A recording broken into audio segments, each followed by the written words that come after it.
ओम शांति। अव्यक्तवाणी सच्चे सेवाधारी की निशानी। सदा दाता बाप दादा बोले।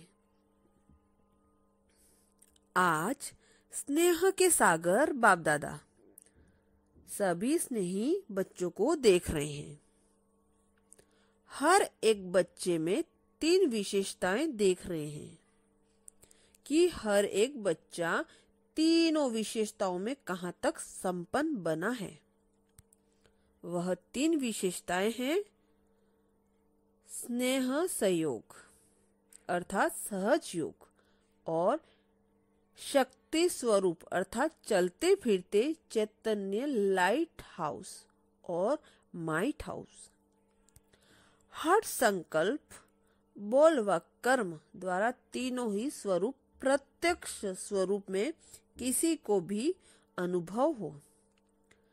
सिर्फ स्वयं के प्रति न हो लेकिन औरों को भी यह तीनों विशेषताएं अनुभव हो।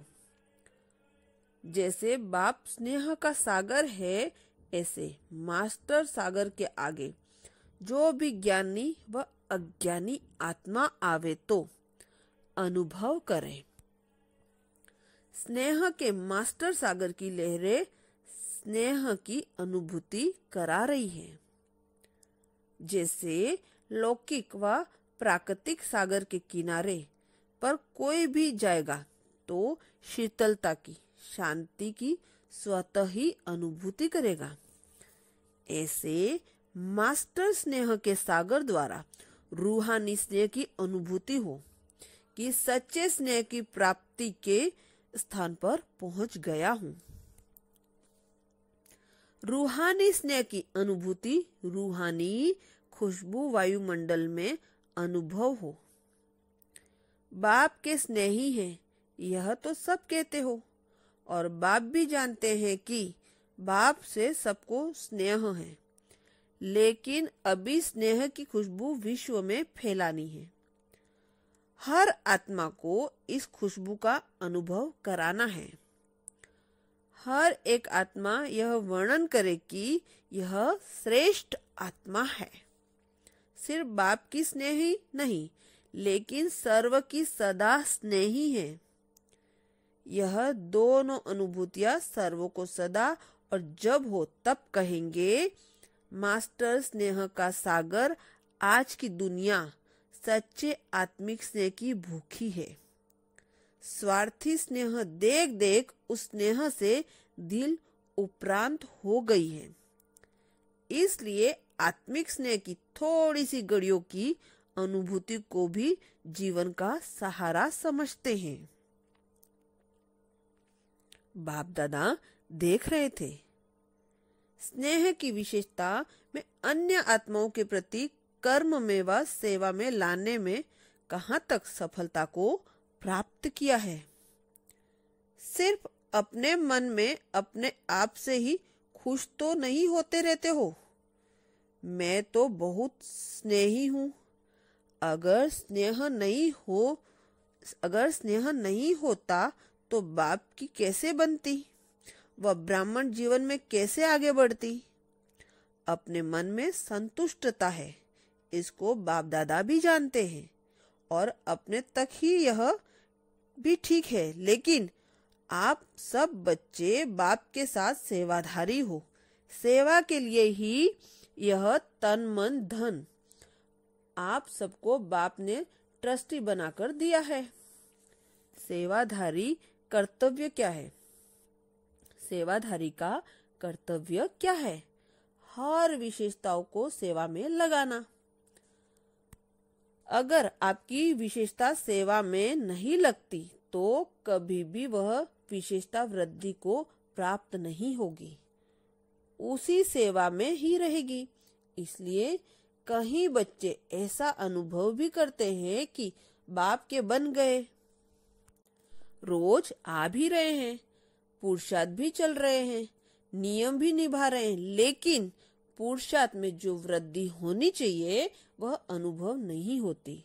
चल रहे हैं लेकिन बढ़ नहीं रहे हैं। इसका कारण क्या है? विशेषताओं को सेवा में नहीं लगाते। सिर्फ ज्ञान देना व सप्ताह का कोर्स कराना यहाँ तक सेवा नहीं है। सुनाना यह तो द्रोपर से परंपरा चल रहा है, लेकिन इस ब्राह्मण जीवन की विशेषता है सुनाना अर्थात कुछ देना। भक्ति मार्ग में सुनाना अर्थात लेना होता है और अभी सुनाना कुछ देना होता है। दाता के बच्चे हो, सागर के बच्चे हो, जो भी संपर्क में आवे वह अनुभव करे कि कुछ लेकर जा रहे हैं। सिर्फ सुन के जा रहे हैं नहीं, चाहे ज्ञान से, चाहे स्नेह के धन से व याद बल के धन से, शक्तियों के धन से, सहयोग के धन से हाथ अर्थात बुद्धि भरकर जा रहे हैं। इसको कहा जाता है सच्ची सेवा। सेकंड की दृष्टि व दो बोल द्वारा अपने शक्तिशाली वृत्ति के वाइब्रेशन द्वारा, संपर्क द्वारा दाता बन देना है। ऐसे सेवाधारी सच्चे सेवाधारी हैं। ऐसे देने वाले सदा यह अनुभव करेंगे कि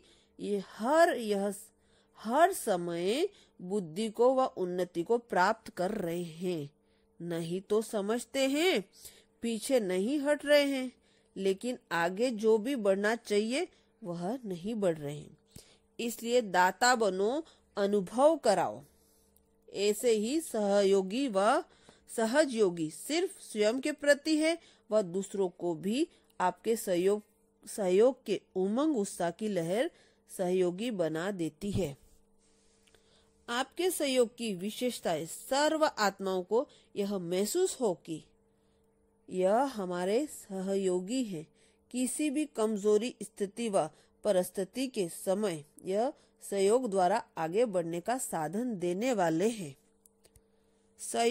सहयोग की विशेषता का सर्व को आप आत्मा के प्रति अनुभव हो। इसको कहा जाता है विशेषता को सेवा में लगाया।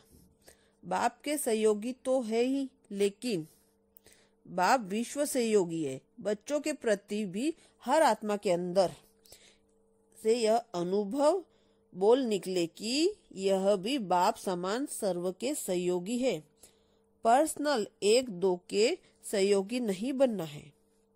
वह स्वार्थ के सहयोगी होंगे, हद के सहयोगी होंगे। सच्चे सहयोगी बेहद के सहयोगी हैं। आप सबका टाइटल क्या है? विश्व कल्याणकारी हो या सिर्फ सेंटर के कल्याणकारी, देश के कल्याणकारी हो या सिर्फ क्लास के स्टूडेंट के कल्याणकारी हो, ऐसा टाइटल तो नहीं है ना। विश्व कल्याणकारी, विश्व के मालिक बनने वाले हो कि सिर्फ अपने महल के मालिक बनने वाले हो। जो सिर्फ सेंटर की हद में रहेंगे तो सिर्फ अपने महल के मालिक बनेंगे, लेकिन बेहद के बाप द्वारा बेहद का वर्षा लेते हो, हद का नहीं। तो सर्वप्रति सहयोग की विशेषताओं को कार्य में लगाओ। इसको कहेंगे सहयोगी आत्मा। इसी विधि प्रमाण शक्तिशाली आत्मा सर्व शक्तियों को सिर्फ स्व के प्रति नहीं, लेकिन सर्व के प्रति सेवा में लगाएगी। कोई में सहज शक्ति नहीं आपके पास है। दूसरों को यह शक्ति देना, यह है शक्ति को सेवा में लगाना। सिर्फ यह नहीं सोचो मैं तो सहनशील रहता हूँ, सिर्फ यह नहीं सोचो मैं तो सहनशील रहता हूँ, लेकिन आपके सहनशीलता के गुण की लाइट माइट दूसरे तक पहुंचानी है। लाइट हाउस की लाइट सिर्फ अपने प्रति नहीं होती, दूसरों को रोशनी देने व रास्ता बताने के लिए होती है। ऐसी शक्ति रूप अर्थात लाइट हाउस माइट हाउस बन दूसरों को उसके लाभ का अनुभव कराओ। वह अनुभव करे कि निर्बलता के अंधकार से शक्ति की रोशनी में आ गए। वह समझे कि यह आत्मा शक्ति द्वारा मुझे भी शक्तिशाली बनाने में मददगार है। कनेक्शन बाप से कराएगी, लेकिन निमित्त बन, ऐसे नहीं कि सहयोग देकर अपने में ही अटका देगी। बाप की देन दे रहे हैं, इसी स्मृति और समर्थी में विशेषताओं को सेवा में लगाओ। सच्चे सेवाधारी की निशानी यही है, हर कर्म में उस द्वारा बाप दिखाई देवे, उनका हर बोल बाप की स्मृति दिलावे, हर विशेषता दाता के तरफ इशारा दिलावे। सदा बाप ही दिखाई देगा, वह आपको न देख सदा बाप को देखेंगे। मेरा सहयोगी है, यह सच्चे सेवाधारी की निशानी नहीं। यह कभी भी संकल्प मात्र में भी नहीं सोचना कि मेरी विशेषताओं के कारण यह मेरे बहुत सहयोगी है। सहयोगी को सहयोग देना मेरा काम है। अगर आपको देखा, बाप को नहीं देखा तो यह सेवा नहीं हुई।